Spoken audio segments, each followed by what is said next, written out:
Oração para tornar o lar um paraíso. Sou filho de Deus. A vida de Deus flui para o meu interior e se torna minha vida. Sou a suprema autorrealização de Deus. Dentro de mim se aloja a luz infinita de Deus. Se estou vivo, é porque essa luz vive dentro de mim. A luz infinita de Deus é a minha própria vida. A fé em Deus que se desperta em mim nada mais é que o sussurro de Deus que se aloja em meu interior.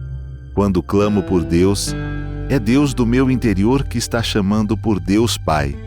O grande mestre budista Shinran também disse: a mente que acredita em Buda é a natureza búdica, e a natureza búdica é Buda. A fé consiste no fato de Buda chamar Buda e Deus adorar Deus. A vida de Deus, que é eterna, está alojada em mim como minha vida, e por isso a minha vida também é eterna, imortal e inadoecível. Por conseguinte, mesmo quando pareço doente, não o estou. Apenas estou sonhando com a doença. Mesmo quando pareço morto, não o estou. Estou apenas sonhando com a morte. E o que me desperta desse sonho é a luz infinita de Deus. Diante da sua luz, treva alguma pode permanecer. Neste momento, chamo por Deus. Quando o ser humano chama por Deus, este lhe responde. Chamando por Deus, estou sintonizando com as suas vibrações mentais. Estou sempre unido a Deus. Sou um com Deus. Todos os membros da minha família também são filhos de Deus. Sempre reverencio os meus familiares como filhos de Deus. Aqui e agora é o paraíso. Paraíso é o lugar onde Deus está presente. Logo, o paraíso está aqui e agora. Aqui não é o mundo material em absoluto. Por isso, o meu lar está sempre iluminado pela luz do paraíso e sorriso de alegria ilumina a fisionomia de todos os meus familiares. Quando me alegro, toda a família se alegra. E quando a família se alegra, eu me alegro. Dentro dessa atmosfera de alegria, progride sadiamente a alma de cada um dos membros da minha família. Muito obrigado.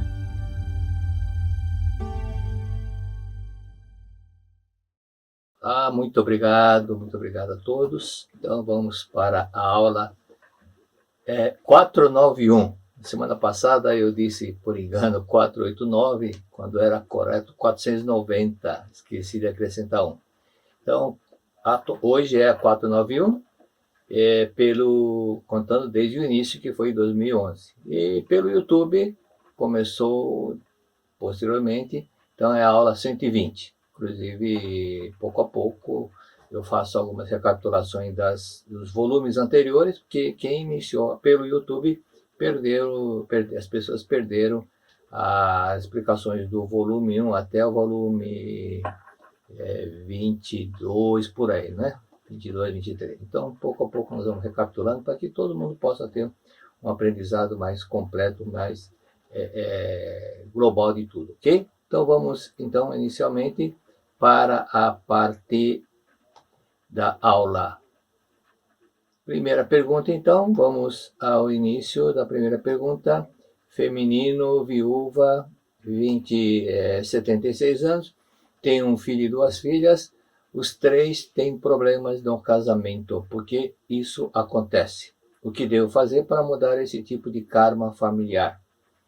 Bom, antes que possa dar uma sequência de outras explicações, lembrem que no prefácio do livro A Humanidade Isenta do Pecado, o professor Kamino Kusumoto, ele escreveu que havia um karma na família.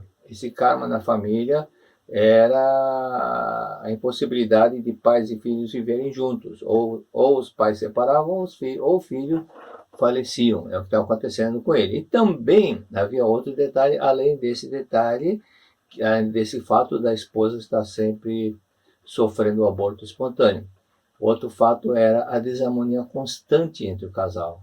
E quando ele, seguindo a recomendação do professor Tokuhisa, extraiu dos 40 volumes da Verdade da Vida todas as explicações sobre karma, sobre pecado que estão nesses 40 volumes. Quando ele terminou e começou a fazer a compilação, demorou um pouco porque tinha que colocar na sequência.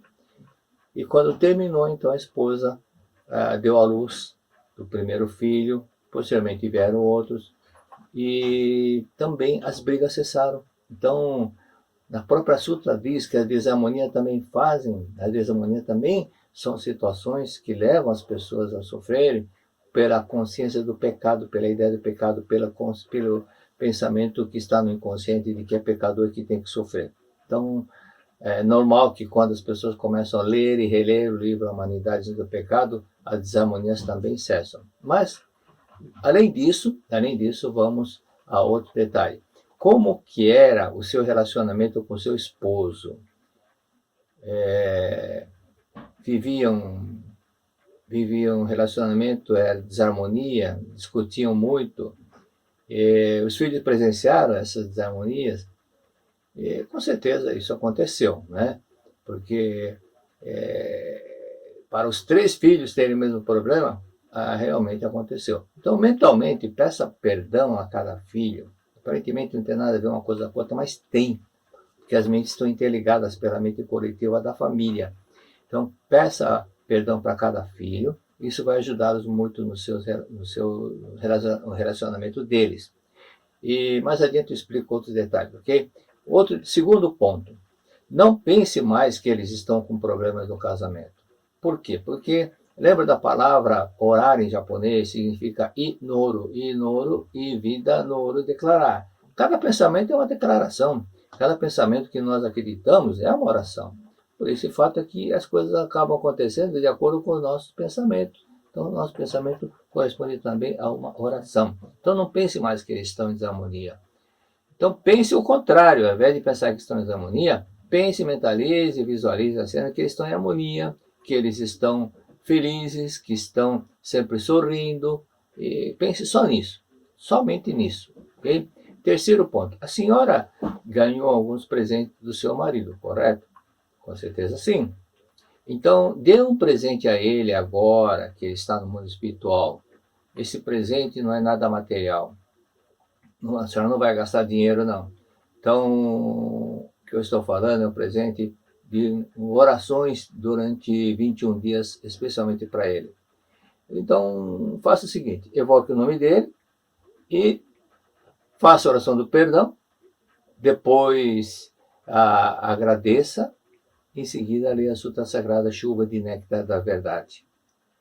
Com certeza a senhora vai lembrar de muitas coisas, vai se emocionar, isso é muito bom, porque está ocorrendo uma certa distância, né? E às vezes a senhora lembra de certas coisas que andaram acontecendo, então, que não eram muito agradáveis, pense somente no caso bom, lado bom dele, e agradeça, agradeça, agradeça. E para cada filho, dê o livro Lições para o Cotidiano.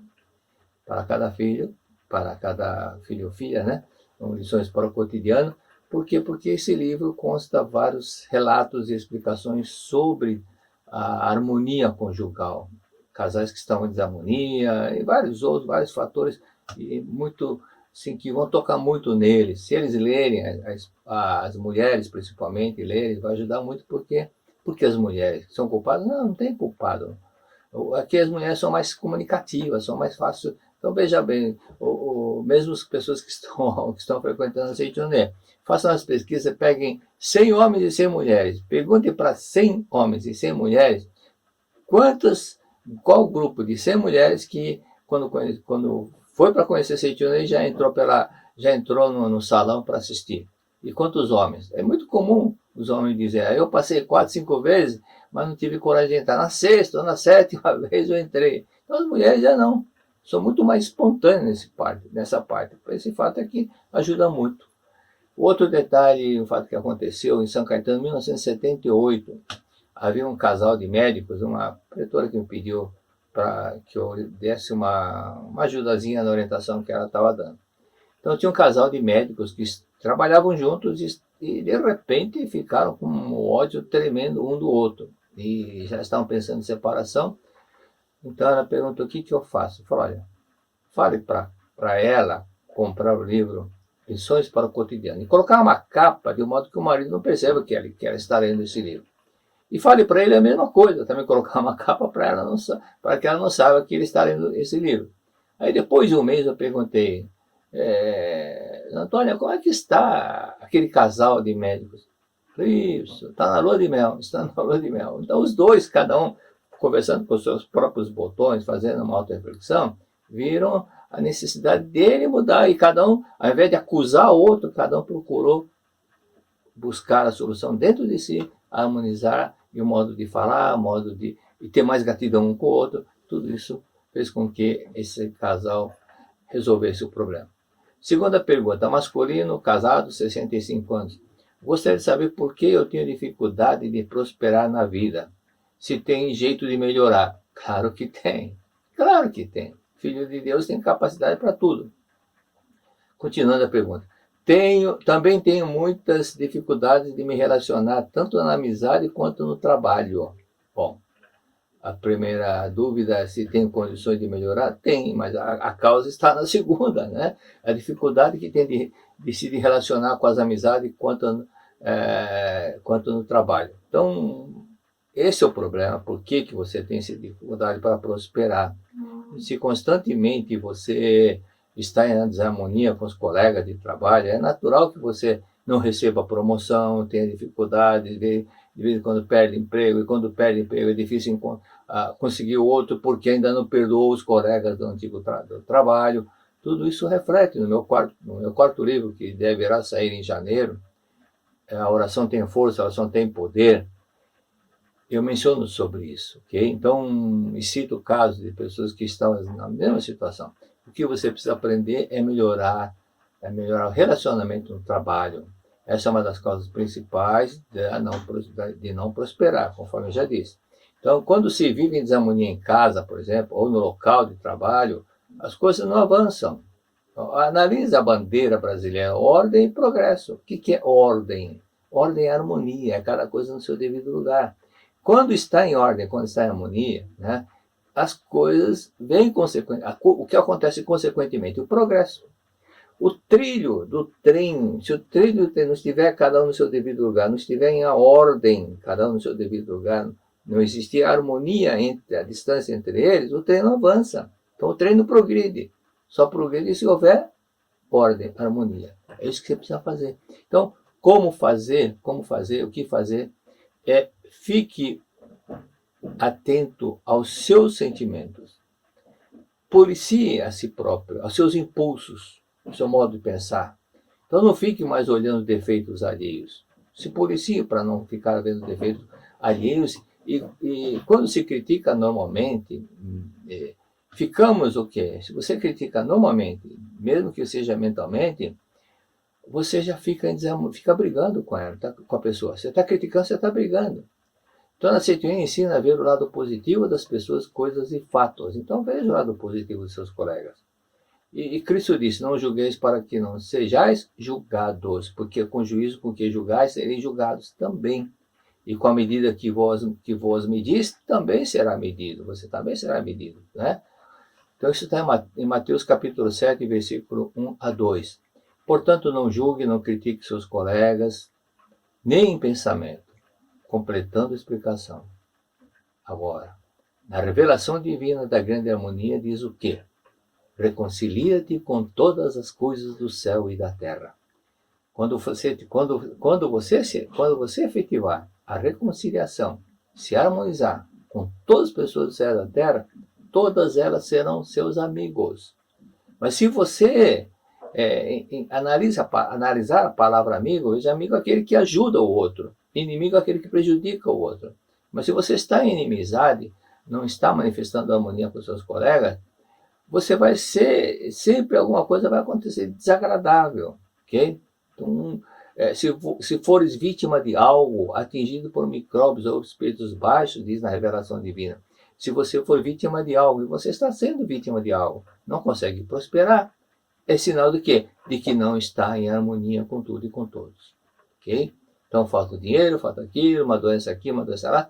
porque está segurando conflitos dentro de você. Então, o que você tem que fazer? Agradeça 10, 20 vezes cada colega de trabalho. A partir de sua casa, começar a sair, já começa a agradecer. Então, lembra do fulano, do ciclano, o nome de cada um, e agradecer a fulano, obrigado. Antônio, obrigado. Antônio, obrigado.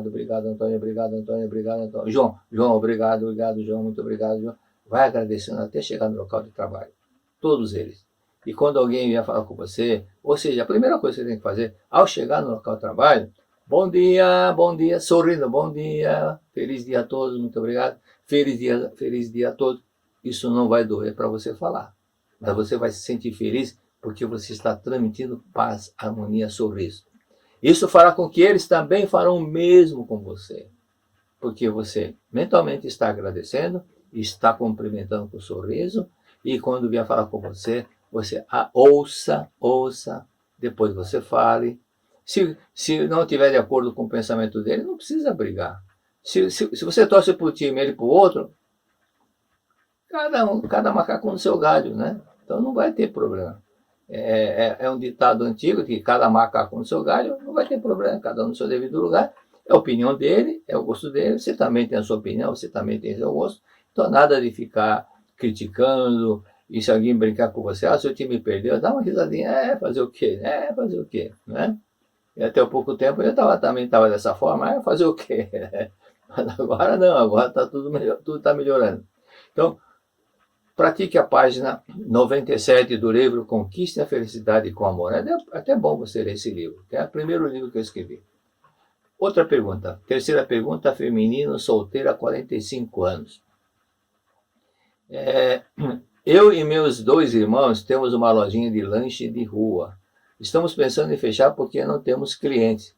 Tudo que colocamos para vender, não vendemos. O que poderíamos fazer? Não gostaria de fechar. Então não precisa fechar, ok? Primeira coisa que você tem que fazer é Shinsokan, meditação Shinsokan. Nós temos uma ferramenta fantástica, poderosa, que é muito, muito poderosa, que vocês não imaginam, que é a meditação Shinsokan. A meditação, vocês olhem na Bíblia, já devo ter comentado sobre isso, qualquer dia eu vou recapitular. Jesus Cristo, cada vez que tinha um momentinho de sobra, ele ia meditar. Não é que ele tinha tempo de sobra, assim, ele arrumava um tempinho para meditar. Até o momento que ele acabou de atravessar um barco, depois ele está meditando, qualquer coisa está meditando, antes dele ter aquele um momento ou outro de curar um outro, sempre os discípulos estavam procurando Jesus Cristo, onde ele estava meditando, okay? Então ele estava sempre em contato com Deus. E você sempre em contato com Deus, você vai viver o quê? Uma harmonia, muita harmonia. Por isso, faça a meditação Shinsokan, e para que Deus possa lhe mostrar o melhor local para você servir as pessoas. Às vezes você está no local que não é adequado. Então observe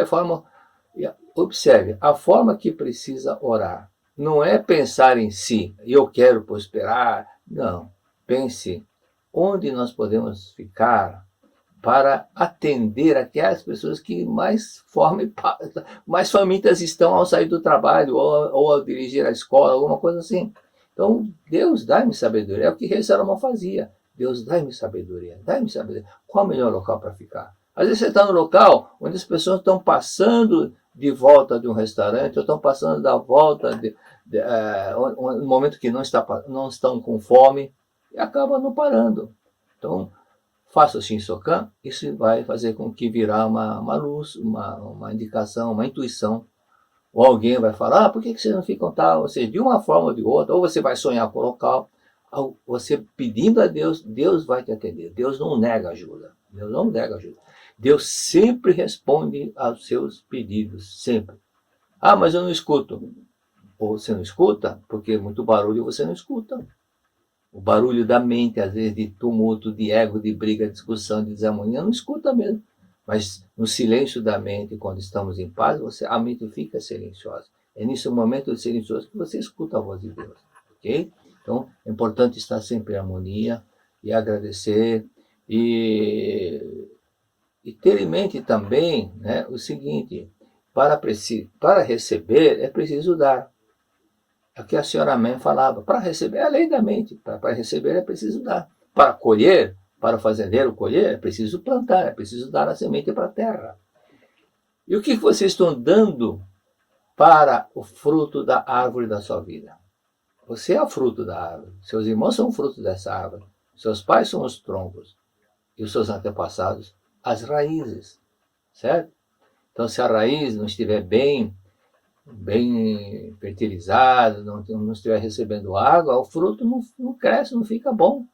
Então, vocês não estão dando devido ao amor antepassado. Façam com que é o seguinte: você e seus irmãos vão lá visitar os túmulos antepassados por parte do pai e da mãe. Leve um balde de detergente, leve flores. Se não tiver dinheiro para comprar flores, pegue lá do seu jardinzinho, que seja uma florzinha simples, mas que feita com muito amor, né?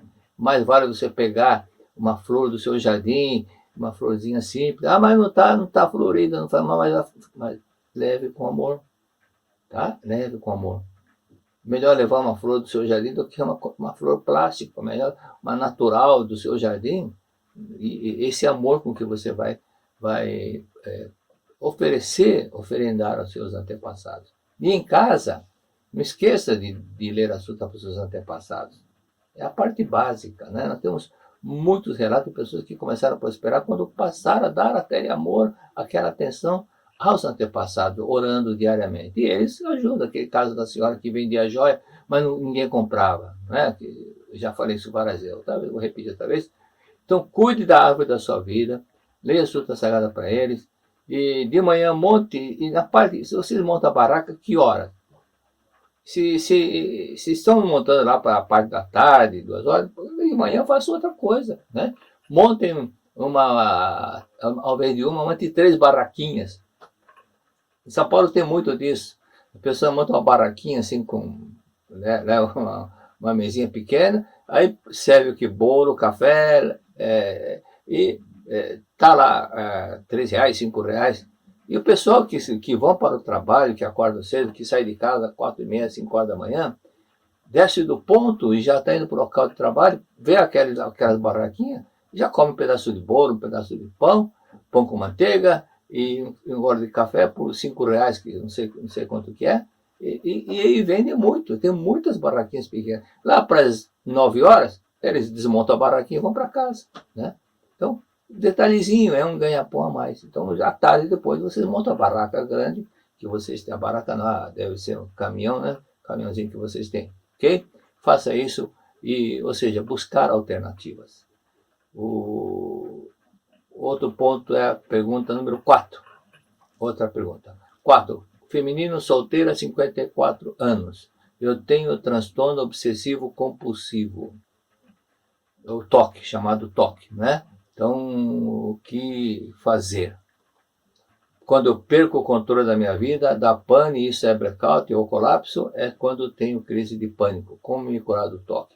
Como me curar dos ataques de pânico? Bom, aí são detalhes que você precisa atentar bem àquilo que eu vou falar. Pelas descrições do Dr. Carl Menninger, médico, psiquiatra, psicanalista, autor de vários livros, né? Proprietário de uma clínica de psiquiatria e o mundo inteiro conhecido. É o papa da psiquiatria moderna, é um dos mais conhecedores profundos dessa parte e também da medicina psicossomática. Então ele diz o seguinte: o toque faz a pessoa ficar excessivamente cismada com detalhes banais e agir de forma repetitiva. Será que eu apaguei a luz? Será que eu fiz aquilo? Será que eu fiz aquilo? Outras pessoas ficam 1 hora, 2 horas embaixo lavando a mão embaixo da torneira, e não se sente que está lavada. Na realidade, está querendo se purificar. Então, Menninger menciona no subtítulo do livro dele o complexo de culpa e as compulsões expiatórias. Então, vamos falar sobre o verbo expiar. O verbo expiar com S significa observar secretamente. Mas nós estamos falando expiar com X, expiar com X, que significa pagar crime, pagar faltas, remir-se, né? Então é expiar no sentido de querer pagar aquilo que fez, de querer se autopunir. Portanto, o que leva a pessoa a ficar tão insegura a ponto de conferir N vezes aquilo que já fez, ficar repetindo, vai e volta, preciso ver, mas esqueci aquilo, acho que eu não fiz isso, acho que eu não fiz aquilo. Isso é algo que poderia ser conferida, com uma coisa que você poderia ser feita, uma conferência que você poderia ter feito uma ou duas vezes, você faz 30, 40 vezes essa conferência. E tem mais compulsão expiatória, compulsão de remir-se, de se purificar. Então, Menninger cita o caso de uma menina, por exemplo, de 4 anos, um caso real que aconteceu nos Estados Unidos, 4 anos e meio. Então a mãe dizia, não vai comer chocolate. Ela desobedecia e comia chocolate. E um dia a mãe viu essa menina, cada vez que ela desobedecia a mãe, ela fazia assim, ela dava um tapa na própria mão. Aí a mãe perguntava, o que você está fazendo? Por que você faz isso? E ela dizia, porque eu sou levada, sou muito levada, como se dissesse, eu pequei, tenho que apanhar. E ela batia nela mesma, ela agredia a si mesma. Então, isso é aquele sentimento compulsivo expiatório de querer se punir, que acontece, e é um caso de toque. Quando você tem medo de pecar e ainda está forte no inconsciente a ideia do pecado. Então, 2 tarefas básicas para você praticar. Leia o livro A Humanidade Isenta do Pecado, mas leia 10 vezes cada capítulo, com muita atenção, muita concentração. Se houver alguma palavra que você sabe, ou pensa que sabe, vai no dicionário, pega o seu celular, põe lá no Google, põe a palavra, vai vir o sinônimo. E às vezes a surpresa não era bem aquilo que você pensava. Ou então, existem palavras que têm 3, 4 sentidos. Às vezes você está pegando um sentido, mas não pegando o outro que está no livro, que é o sentido verdadeiro. Okay? E durante a leitura, se está lendo, de repente você não entendeu o raciocínio, a explicação, volte e leia outra vez. Volte e leia outra vez. Ah, peraí, ainda não entendi. Então volta um pouquinho mais. Talvez umas 3 linhas antes esteja o início daquela explicação que faz com que você que fez com que você não entendesse o texto. Então volte e leia outra vez. E faça a meditação Shinsokan. Leia a Verdade e Orações, volume 1. Antes de iniciar o Shinsokan, leia essa Verdade e Orações. Agora, eu vou ler uma oração que chama-se Oração para Receber a Luz Divina. Vou ler só um trecho. Okay? Então, feche os olhos. Veja como se você lendo, como que vai ficar. Feche os olhos. Okay? Dentro da minha alma existe uma luz que jamais se extingue. É a luz que vem de Deus. Sei que, mesmo nas horas da mais profunda treva, pessoa alguma perderá o rumo se prosseguir seu caminho guiada por essa luz. Ela é a luz do amor, a luz da sabedoria, a luz da vida. Ao resplandecer o amor, eliminam-se todos os ódios. Ao resplandecer a sabedoria, desvanecem-se todas as ilusões.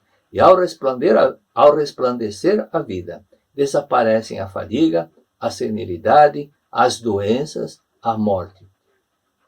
Avançando um trecho mais adiante. Quando a luz divina do amor começa a brilhar dentro de mim, desaparece a barreira entre eu e os outros. Então, todo e qualquer pensamento de disputa desaparece da minha mente.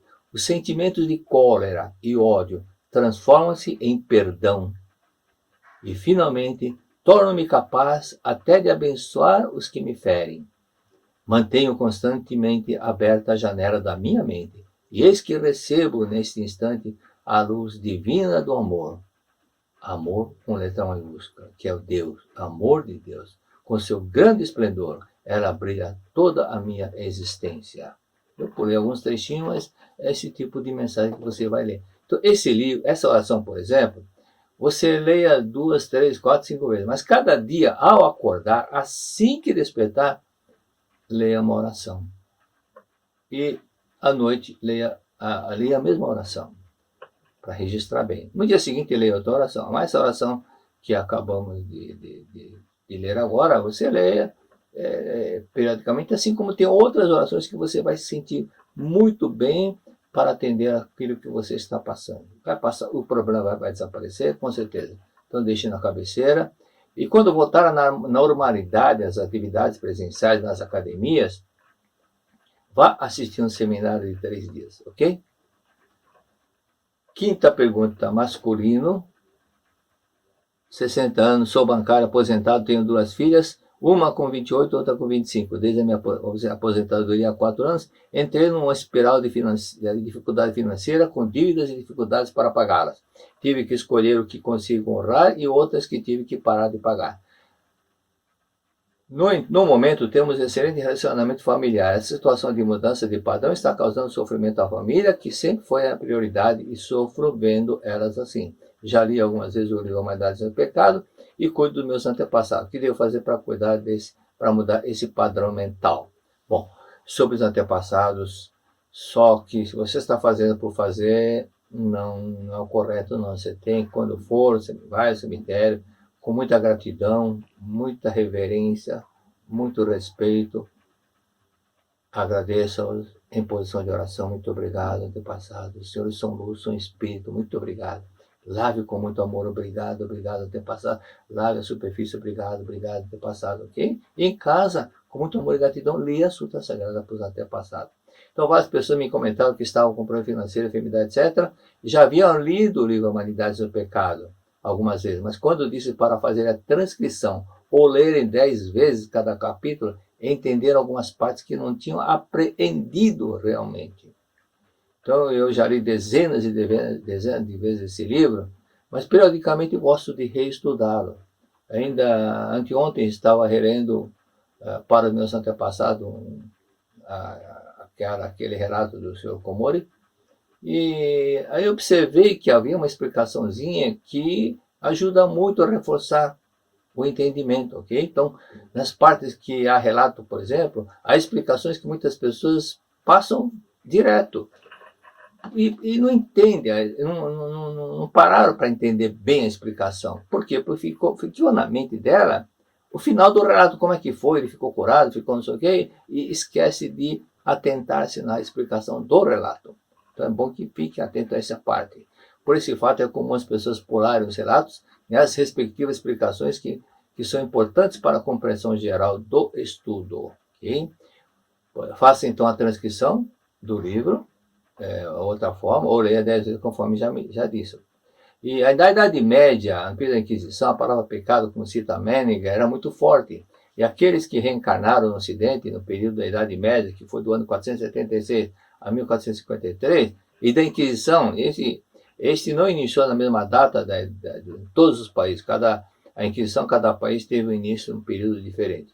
Mas todas elas terminaram no ano de 1821, exceto uma da Roma, né? Não se prenda a data, apenas entenda que, sobre esse detalhe, que nós estamos querendo dizer, por que muitas pessoas, normalmente o mestre fala, as pessoas trazem no seu inconsciente a ideia de pecado, já nasce com esse problema, com essa consciência de pecado, porque aprendeu isso nas outras encarnações anteriores. Então a meditação Shinsokan é a prática que você tem que se aprimorar mais. Nos anos 80 tinha uma mulher que ela sempre, desde criança, sempre com problema financeiro, sempre com problema financeiro. Aí eu falava Shinsokan, ela vinha lamentar, Shinsokan, Shinsokan. Então, até que um dia a ficha caiu. Água mole e pedra dura, tanto bate até que molha, né? Ela começou a fazer Shinsokan de verdade e 10 dias depois veio uma condição para ela participar da concorrência de uma lanchonete e ganhou e tornou-se pela primeira vez uma empresária. É uma empresária, mas não deixa de ser empresária, né? E com isso, pela primeira vez na vida também, ela teve condições de ficar com a conta bancária no positivo.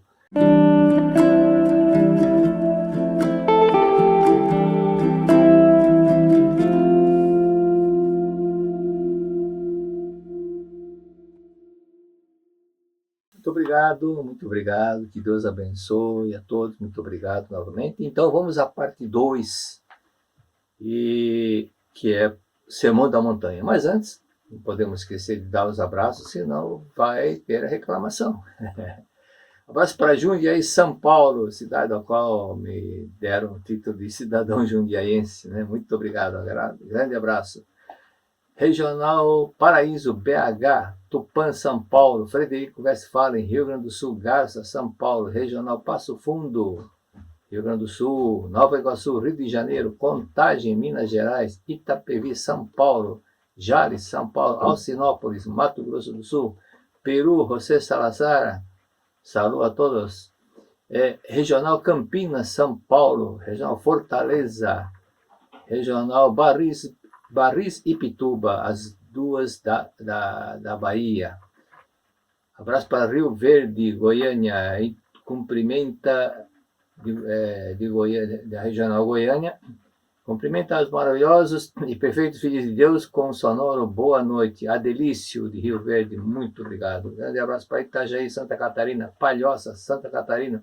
José Rubem Miller da Silva, muito obrigado. Grande abraço. Espero essa hora com grande alegria, se escreveu Vera Polongo.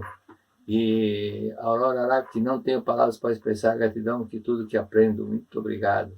Obrigado. Na regional, Cidade Poá. Abraço também para Cascavel. Gina Inomaro escreveu boa noite, gratidão, pretor, mas a Cascavel. Agradeço a todos vocês, muito obrigado. Gina, muito obrigado. Então vamos para o Sermão da Montanha, Verdade da Vida, volume 30, página 147.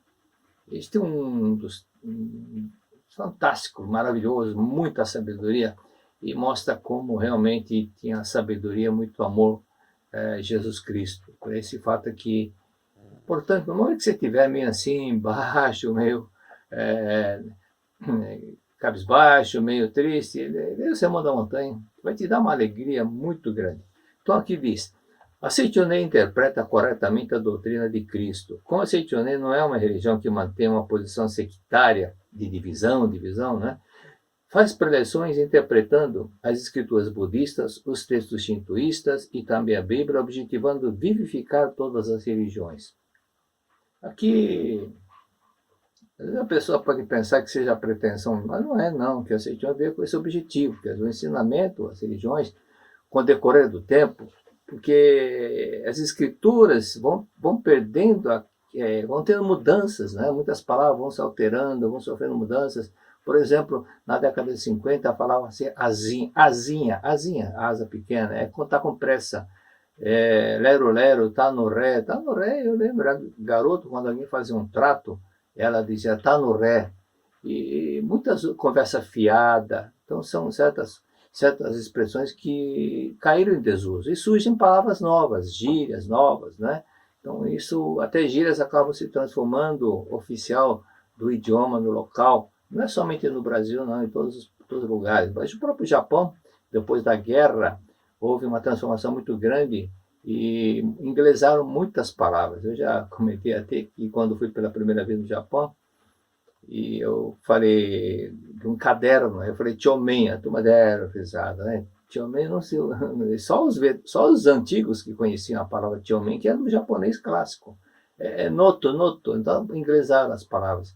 Sanitário, banheiro, toire. Eu falei benjo, também não se usa mais. Em algumas regiões do Japão já fala water, que é mizu, água, né? Então, o mundo inteiro vem transformações. Da mesma forma, as escrituras também, as alterações que vão ocorrendo, fazem com que as pessoas que interpretam a pé da letra não entendam os sentidos daqui, que é o que o mestre cita aqui nesse volume 30. Então, na verdade, ela apresenta pontos diferentes. As religiões até agora mantinham uma posição sectária e não se uniam dizendo sua religião é diferente da minha.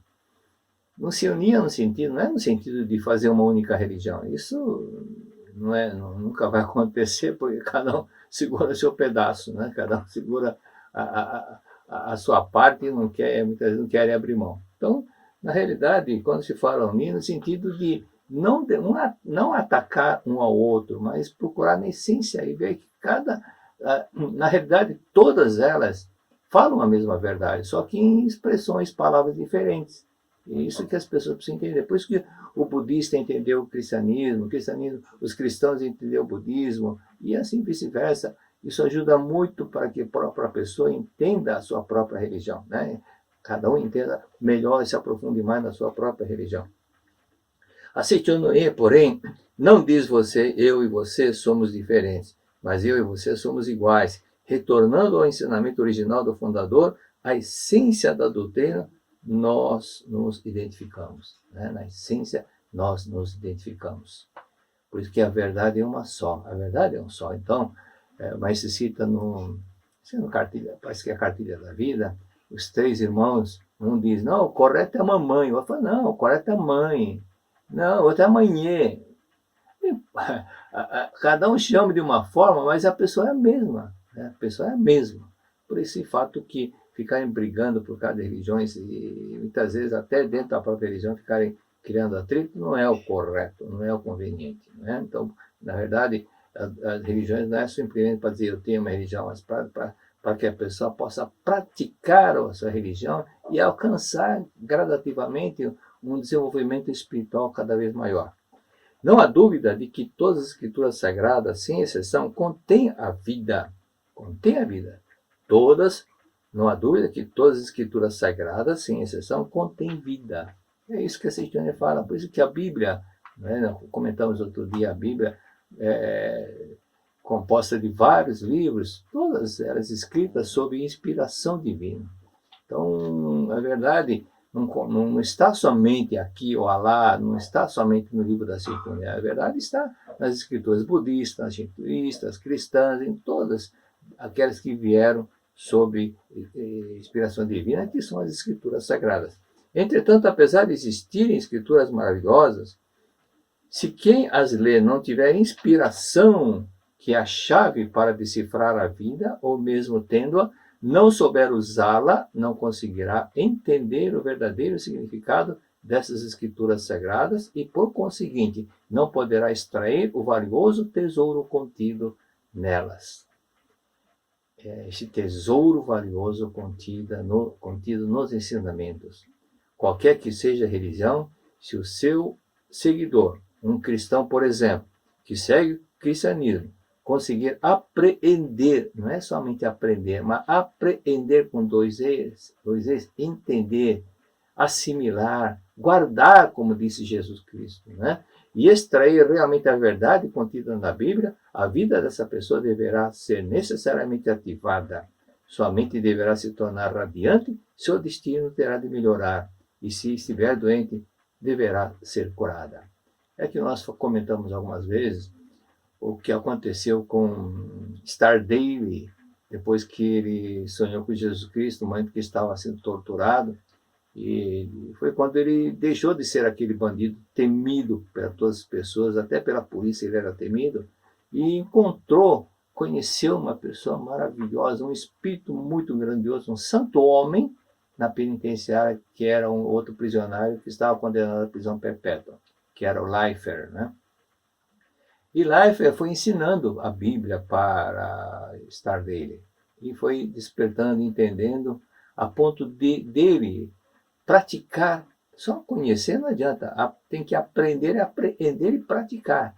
E praticar, ele foi praticando, ele foi mudando os outros prisioneiros que eram temidos também, prisioneiros que eram assim, considerados incorrigível, que era considerado como bandido, e eles foram, através do ensinamento que Life foi transmitindo para Star Daily, alguns bandidos acabaram se modificando, aqueles bandidos revoltados, que eram agressivos, foram se tornando dóceis. E leia o livro O Amor Supera o Castigo, de que o Messi fez em homenagem a Star Daily, que eram muito amigos, né? Star Daily foi para o Japão, a convite do mestre, fez palestras na Seichonoye. Então, um bandido que se torna um santo homem. Não é que de repente se torna um santo homem, não. O santo já existia dentro de cada um. O Deus já existia dentro de cada um. Apenas ocorre o quê? O despertar espiritual. Por esse motivo que às vezes a pessoa, muitas vezes, fica tão desesperada por causa de aconteceu uma coisa com um filho ou com outro, não sei o quê, porque está aqui. Então, existem muitos fatos de pessoas que estavam seguindo o caminho errado, mas de repente se transformaram em uma pessoa santa, uma pessoa maravilhosa, e que passou a ajudar outras pessoas. Okay? Então, vamos entender o seguinte: o exemplo que diz aqui, a vida dessa pessoa deverá ser realmente uma maravilha desde que ela comece a praticar. E um exemplo que o mestre cita aqui da cura de astigmatismo através da verdadeira compreensão do Evangelho segundo São Mateus. Então aqui diz, alguns dias a senhora Usami, que é adepta da Seitonê, esteve na casa de um médico conhecido seu, cuja filha sofria de astigmatismo. Então, astigmatismo, a pessoa não vê exatamente naquela linha, né? E que consta, e aí ela leu para essa moça a revelação divina da grande harmonia, que consta nas primeiras páginas, né, da Verdade da Vida. E onde diz, reconcilia-te com todas as coisas do céu e da terra. Terminada a leitura da revelação divina, ela falou para a moça se ela havia percebido que o que ela leu está no Evangelho de São Mateus, no capítulo 5. E a moça, então, foi até o seu aposento e foi conferir a Bíblia. Na Bíblia, se aquilo que ela ouviu estava no Evangelho de São Mateus, capítulo 5. Aí aconteceu um fato interessante. Até então, ela não conseguia, devido ao grau muito forte de astigmatismo, ela não conseguia ler sem óculos. Mas então ela colocou óculos, que ela não conseguiu ler. Então ela percebeu que alguma coisa estava... Tirou óculos, ele viu que estava lendo sem óculos. Ou seja, ela se curou do astigmatismo no momento que ouviu a revelação divina, e quando foi conferir com o Evangelho de São Mateus, falou, é a mesma coisa. Então a verdade liberta. A Bíblia que ela já tinha lido várias vezes, mas foi lido assim, ao pé da letra, sem saber a interpretação correta. Mas quando foi dita a revelação divina, da grande harmonia, que por isso que a Seitonê tem essa grande missão de ensinar, de transmitir a verdade em linguagem atual. E a moça entendeu. E aqui tem mais outros casos, mas vamos para o seguinte. A primeira frase que Jesus Cristo fez, eu cito muito sobre isso, menciono muito sobre isso, né? Vendo Jesus aquela multidão, subiu ao monte, e tendo-se sentado, aproximaram-se dele os seus discípulos, e ele, abrindo a sua boca, os ensinava, dizendo, bem-aventurados os pobres de espírito, porque deles é o reino dos céus. Mateus capítulo 5, versículo de 1 a 3. Este é o primeiro trecho do famoso Sermão da Montanha, a mais importante pregação em que Jesus Cristo expõe pela primeira vez seu estado espiritual de iluminação, que alcançou após ter sido batizado por João Batista e jejuar durante 40 dias e 40 noites na margem do rio Jordão. Na frase, bem-aventurados pobres de espírito, porque deles é o reino dos céus, pobre de espírito significa humildes de espírito.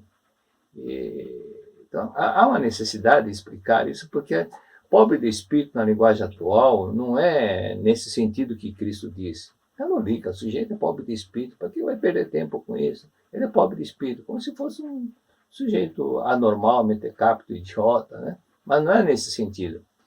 Então, pobres de espírito, humildes de espírito. E isso significa humildes de espírito, não orgulhosos. O orgulho, isto é, o orgulho, o demasiado amor próprio, constitui o maior obstáculo para quem procura se aproximar de Deus. Na Seitonê emprega essa expressão pobre de espírito, referindo-se às pessoas humildes e não orgulhosas. E a Bíblia, como já dissemos outro dia, tem várias traduções. E mesmo nas Bíblias que estão em português, algumas diferem uma da outra, né? Que nós comentamos outro dia. E a Bíblia da Sociedade Bíblica Brasileira, que agora tem edição atualizada, essa parte do pobre de espírito exatamente está dessa forma, mas a antiga Bíblia não. Né? As Bíblias de 10 anos atrás, por exemplo, 15 anos atrás, ainda continua pobre de espírito, mas agora está espírito de pessoas pobres em espírito, as pessoas bem-aventuradas, os humildes que deles é o reino dos céus. Então, dentro dessa parte da humildade, esse é um ponto fundamental que causa muitos transtornos nas pessoas por causa do ego, né, da sua arrogância. Então, esse fato aqui, as pessoas muitas vezes precisam aprender a ter aquela docilidade. O ano passado, o pretor Shinji Takahashi, comentou sobre a mãe dele. A mãe dele completou, já ano retrasado, se não me engano, tinha completado 104 anos de idade e costurava, varria, trabalhava, lia direitinho normal, escutava direitinho, e está tudo perfeitamente normal. E foi homenageada pela colônia japonesa, e o cônsul geral do Japão foi até a cidade que ela morava, né? Morava porque agora já está no mundo espiritual. E ele estava esperando a, a mãe do Psoe Shinji chegar, mas de repente ele pensou, ela é mais velha do que bem mais velha, então não é certo que eu fiquei esperando, eu vou ao encontro dela. E foi, perguntou para as pessoas, algumas pessoas que foram acompanhando para que fosse em direção da casa dela. Aí nisso ela estava chegando. E quando encontrou, cumprimentaram tudo, e aí o fotógrafo oficial, né, porque era um cônsul, foi tirar foto deles. E esse cônsul, essa humildade foi uma coisa que tocou muito nas pessoas que viram aquela foto. Ele a mãe do Psoe Shinji é bem baixinha, né? E a estatura bem baixa, e ele bem mais alto que ela. E na hora da foto, ele se agachou, ajoelhou no chão, para que ele ficasse no nível inferior ao dela. Então esse gesto de humildade é uma coisa muito bonita.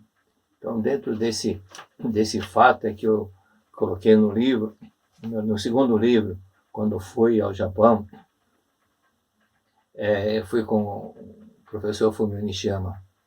Nós fomos fazer um curso lá e até comentei em seguida no livro essa observação que eu fui tendo, porque sendo brasileiro, filho de japonês, e ficava observando como que é a cultura, o costume, os hábitos, o comportamento dos japoneses. E quando nós estávamos jantando, e eu fiquei observando que entrou um grupo de 8 homens, mais ou menos, e sentaram na mesa, enquanto um falava, o outro hai, hai, hai, o outro falava, o outro hai, mas ninguém falava junto.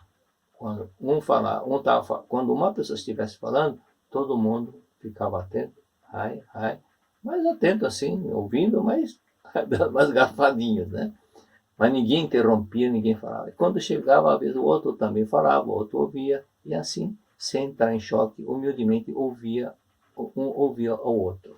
Esse é um ponto muito importante que as pessoas precisam aprender dentro desse espírito de humildade.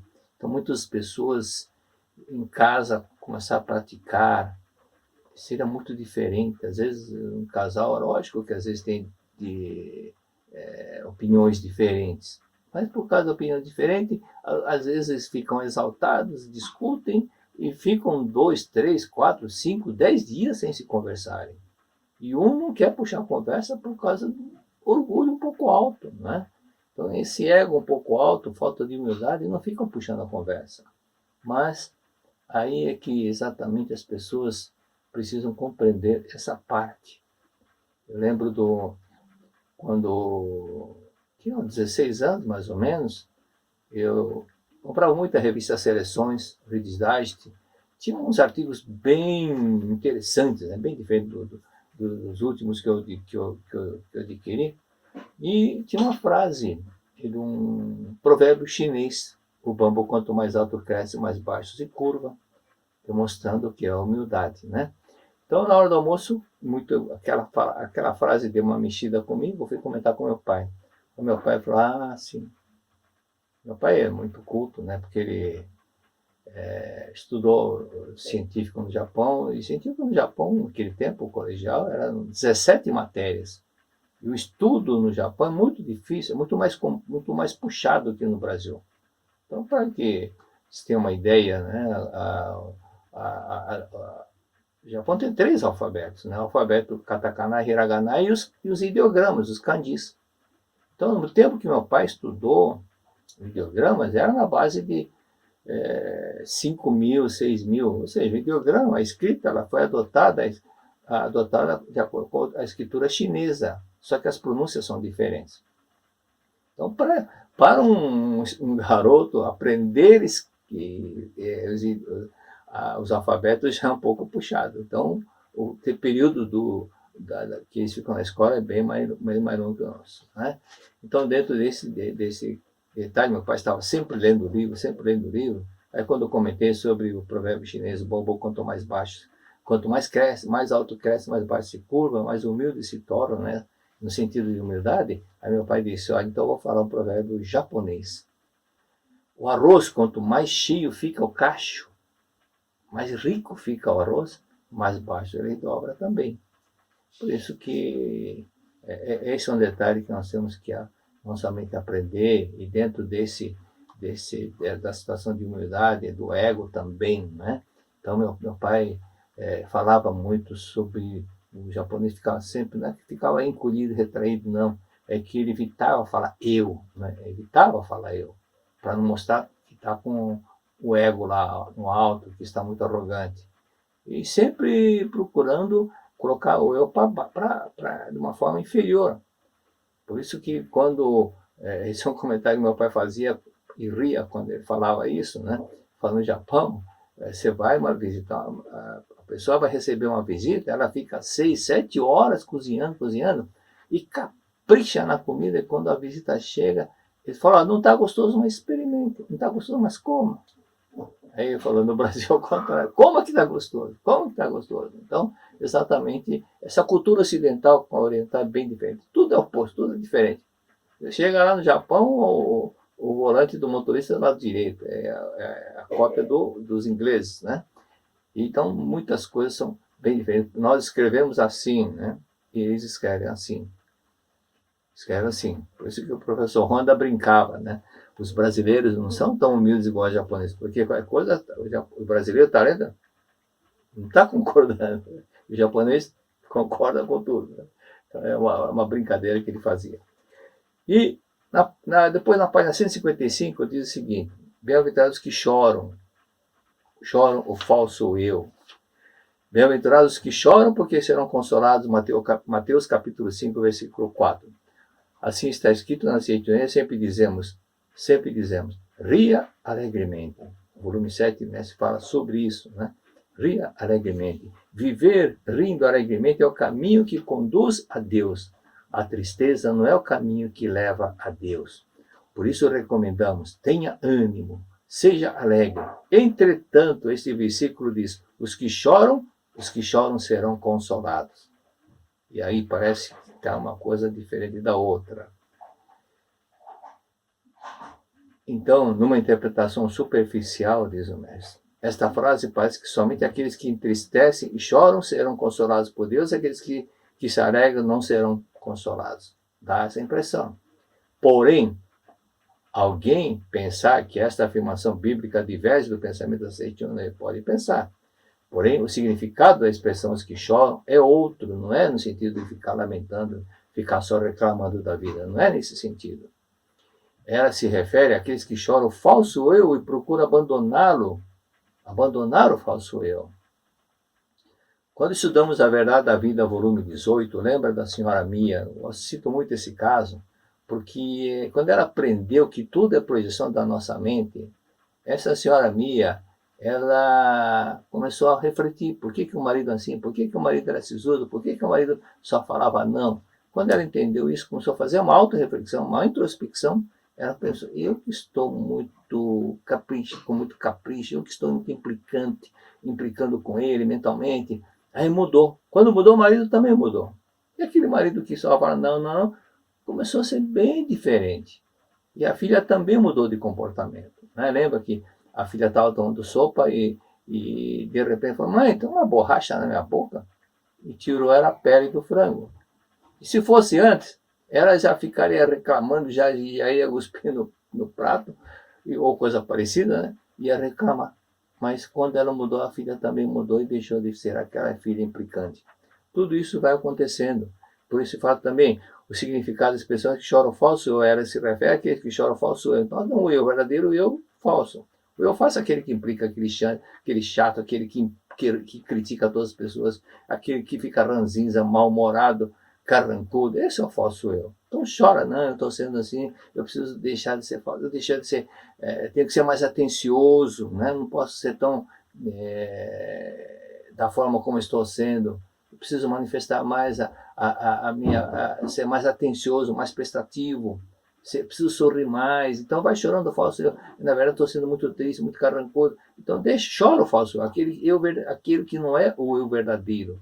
Não é aquele eu que manifesta alegria, que dá alegria, que faz outras pessoas felizes. Então, como eu tenho procedido mal, como eu sou desprezível, fico nervoso à toa, fico ressentido com fatos insignificantes, perco a paciência facilmente, a pessoa começa a verificar que tem muitas coisas que ela tem que mudar dentro de si. E antes de pensar em mudar o outro, mudar dentro de si, eu estou sendo muito implicante, eu estou sendo muito chato, como poderei destruir meu falso eu? Que assim lamenta, como poderá destruir? Pensar que os outros vão fazer isso? Não, cada um tem que fazer por si só. Né? Cada um tem que se fazer por si só. A Seikyun ensina a viver sempre de modo alegre, contente, animado, e prega que o mal não existe originariamente, porque Deus não criou o mal. Em Gênesis capítulo 1, não está escrito que Deus criou o mal, achou bom e descansou. Não existe o mal. Na verdade, o mal não existe. Se você falar, defina o mal sem falar o bem, vai ser difícil, porque você vai procurar uma palavra oposta. O mal você não vai encontrar. Né? Na verdade, o mal é falta de manifestar o bem, assim como a treva é falta de manifestar a luz. Então, não é existência real. Então, nós temos que procurar sempre fazer com que possamos chorar o falso eu e manifestar o eu verdadeiro que dá amor, alegria para as pessoas. Esse é o caminho, né? Agradecer a todas as pessoas, agradecer em todos os momentos. Então, sempre, até comento isso, se você pede para o seu cônjuge, você está na sala, já que você vem para cá, ele está na cozinha, ou ela, né? Está na cozinha, vier para cá, você pode me trazer um copo d'água, ele traz um copo d'água. O que você vai falar? Fala obrigado, eu costumo falar obrigado, muito obrigado. Né? Acorda de manhã e fala bom dia, muito obrigado, muito obrigado. Vai criando o hábito, vai ficar tão gostoso falar assim que o outro também vai começar a fazer. A gente começa um dia de um ambiente agradável. Porque a pior coisa é quando a pessoa já começa a discutir de manhã e o marido sai para trabalhar com cara feia, carrancuda, e sai irritado, nervoso. Isso repercute no trabalho, repercute no trânsito, por isso que muitas pessoas que estão sempre em atrito, está sempre chocando o carro com o outro, porque ele está em estado mentalmente em choque com outras pessoas. Né? Chuta pedra, chuta a gaveta, chuta, porque ele está com esse pensamento agressivo, por esse motivo que acontecem essas coisas. Aí escorregou na casca da banana, a banana é culpada, quem jogou a casca de banana que é culpado? Não. Por que você foi pisar lá e não pisou no outro lado? Dois palmos, um palmo à direita, um palmo à esquerda.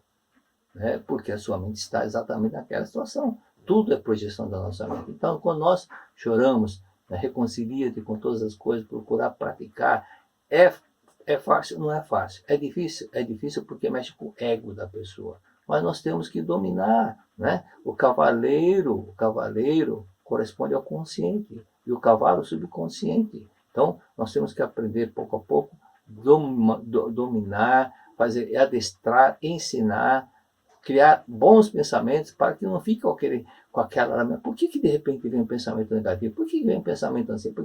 Porque está gravado no subconsciente. Então, purifique todos os dias, lendo livros que possam gravar no seu subconsciente aquelas palavras da verdade. Então, por exemplo, deixe na sua cabeceira, o livro A Verdade em Orações. Despertou, já leia uma oração. Todos os dias fazendo isso, você vai ver como vai gravando, do que ficar com aqueles pensamentos que só acabam trazendo desconforto para você mesmo. Você mesmo, muitas vezes, ele fica chateado, aborrecido, com mau humor. Nem você aguenta o seu mau humor. Então vamos rir, agradecer. Muito obrigado, muito obrigado. Alegre-se, o caminho à sua frente é só luz. Seminário da Luz 2021, ao vivo via internet, 21 de novembro, a partir das 14h30. Com apenas um convite, toda a sua família será alcançada aí, dentro da sua própria casa, pela grande vida de Deus, na forma de orientações que levarão harmonia, saúde e prosperidade. E mais, juntas, milhares de pessoas do Brasil inteiro emanarão e receberão as vibrações da meditação Shinsokan de oração mútua, que a tudo e todos purifica, cura e leva ao renascimento verdadeiro. 21 de novembro, Seminário da Luz 2021. Alegre-se, o caminho à sua frente é só luz. Clique no QR Code e se inscreva, ou faça contato por e-mail, telefone ou pelo website que você vê na sua tela. Muito obrigado.